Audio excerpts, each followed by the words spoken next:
Hey everyone, welcome back. Ready for another deep dive. Today, things are getting crafty. We're talking wood router operators. That's right, and it's not what you might think. Forget those fuzzy images of dusty workshops. We're talking serious tech precision tools. Yeah, this isn't your grandpa's woodworking, right? Not even close. We're diving into the world of CNC programming, working with all kinds of wood. Some gorgeous, some, let's just say they have a mind of their own. Sounds like there's more to it than meets the eye. And luckily for us, we've got RoleCatcher's insights to guide us.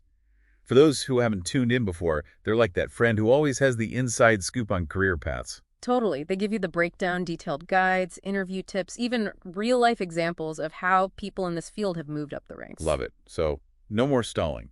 What does a wood router operator actually do? Is it all just pushing buttons? Well, imagine this. You've got a powerful tool with a rotating head that carves into wood with incredible accuracy. We're talking different depths, smooth movements. Okay, starting to see it. But here's the kicker. These days, many of these routers are computer-controlled. Wait, so robots are taking over woodworking? Hold on, not quite. A human operator programs those machines. It's called CNC programming. This ensures those intricate, super precise designs. Like those mind-blowing wood sculptures you see online, the ones that look crazy detailed. Exactly. We're talking about that level of detail. And that actually brings us to the work environment. Where does all this magic happen? All right, paint me a picture. Are we in a high-tech lab or something? Think more like a mix. You might be in a furniture factory, buzzing with activity. Or maybe a smaller setup, like a cabinet maker's workshop. Sometimes even construction sites. It can be physical, sometimes loud, some dust. The glamorous life of a craftsperson, huh? Right. But with proper safety gear, it's all good. And safety is key, especially with these powerful tools. Makes sense. But that makes me wonder, with all this talk about computer controlled this and automated that, is there even a future for wood router operators? Are robots going to steal all the woodworking jobs? It's a question a lot of people are asking. Automation is changing things, that's for sure.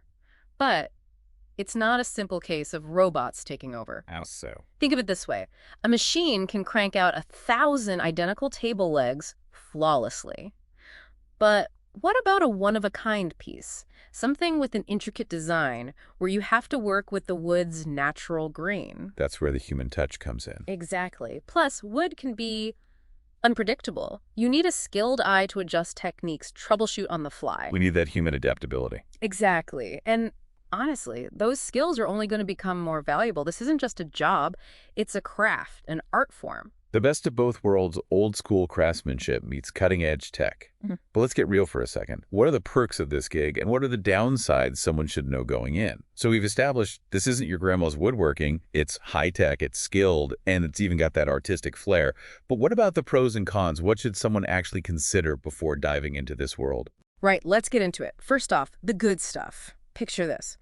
You take a raw piece of lumber and turn it into something beautiful, something useful. We're not just talking mass-produced furniture here. Think custom cabinets, intricate moldings, even restoring antique pieces. There's that creative element, that craftsmanship.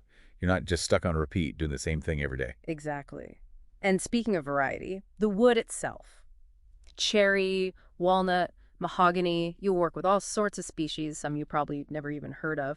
Each one has its own personality, the grain, the color, even the smell. Okay, now it does sound pretty great, like bringing a bit of nature into the workshop. It really is. And the more experience you gain, the more you develop this almost sixth sense for how different woods will react to the router. You're not just cutting, you're shaping, almost like a sculptor with clay. Now you're speaking my language. Yeah. But we've got to address the maybe not so glamorous side. What are some downsides someone should know about before jumping in? Sure. It's physically demanding, let's be honest. You're on your feet a lot, often in a noisy environment.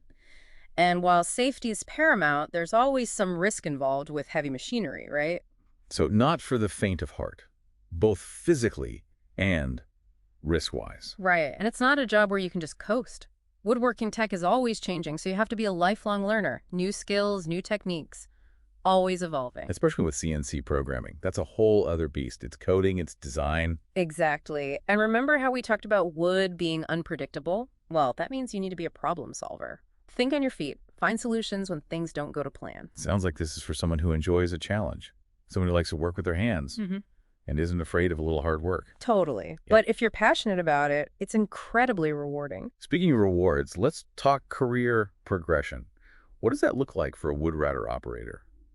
What are we talking about here? So you could climb the ladder, right? Start as a junior operator, work your way up to a senior role, maybe even end up supervising a team. So leadership opportunities are on the table. Absolutely. Or you could specialize.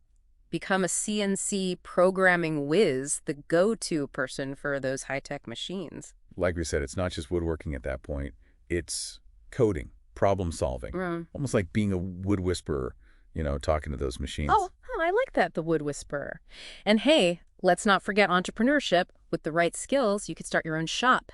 Custom pieces, restorations. The sky's the limit. There's that creativity and business savvy combo we hear so much about these days. Yeah. You're not just mastering a craft, but building a brand. Exactly. And that's where resources like RoleCatcher come in handy. They give you a feel for the different paths, the skills you need. Your personal woodworking career roadmap. Exactly. And speaking of RoleCatcher, they've got some really interesting interview tips for aspiring wood router operators. Let's dive into those, because that interview, that can make or break your chances. Oh, absolutely. It's your time to shine, show what you know, and show those hiring managers you're passionate about this field. Okay, so let's talk interview prep. RoleCatcher seems to have the goods on what hiring managers are really after. What are some of those make or break questions? Well, you'll definitely get the classics. Tell me about yourself, why this position, that kind of thing. But then it might throw you a curveball. Something like, you're working on a piece, right? And the grain pattern is, let's say it's bubinga wood, super unpredictable. How do you avoid tear out? Bubinga wood. Okay, see, already learning new stuff. Yeah. And tear out. That doesn't sound good. Not really. It's when the wood splinters or chips while you're routing. Usually has to do with the grain direction or maybe the wrong router bit. Hiring managers want to know you're thinking about that stuff, not just the basic cuts. They want someone who understands the wood itself, the whole process. Exactly. They might even get specific. Ask about different types of joinery or how you ensure accuracy with templates, really showing a deeper understanding. Like that old saying, measure twice, cut once. But in this case, it's more like understand the wood, program the router, and create something amazing. Love it. And that actually brings us back to that bigger question we touched on earlier, the whole future of wood router operators thing. With automation on the rise, where does that leave the human element? Right, we talked about robots and all that. Yeah. Is there even room for human craftsmanship anymore, especially with mass production taking over? It's the million-dollar question. Here's the thing. Technology, automation. Amazing for efficiency. You want consistent high volume. Robots are your friend. But they lack that creative spark, that adaptability, that problem solving in the moment. That's pure human. So, are human wood router operators doomed? Is that what we're saying? Not at all. If anything, the opposite. As tech gets more advanced, I think those who can bridge the gap, the ones who get both the digital design, A&D, the hands-on expertise, those are the ones in demand. So don't fear the robots. Yeah. Learn to work with them. Exactly. The wood router operators of the future. They'll be fluent in both worlds. 3D modeling software, no problem. CNC programming, second nature. But then they can also make those subtle adjustments on the fly when the wood throws a curveball. The bilingual craftspeople. Yeah. Speaking the language of tech and the language of wood. There you go. I love that. And, as mass-produced stuff becomes even more common, I think people are going to crave those unique handcrafted pieces. The furniture, the sculptures, those one-of-a-kind things with a story behind them. It's true. There's something about holding a piece like that, knowing a skilled craftsperson put their heart into it. That's not just an object, it's art. Exactly. And those are the pieces that last, the ones that get passed down, that stand the test of time. Well said. And on that note, I think we've reached the end of our woodworking journey for today. A huge thank you to RoleCatcher for giving us so much to think about. Their insights are always spot on. Couldn't have done it without them. And to everyone listening, whether you're drawn to the precision of CNC programming or that hands-on feeling of shaping wood, remember, the world of woodworking is vast. So go out there, explore, create, and never stop learning. Until next time, happy woodworking, everyone.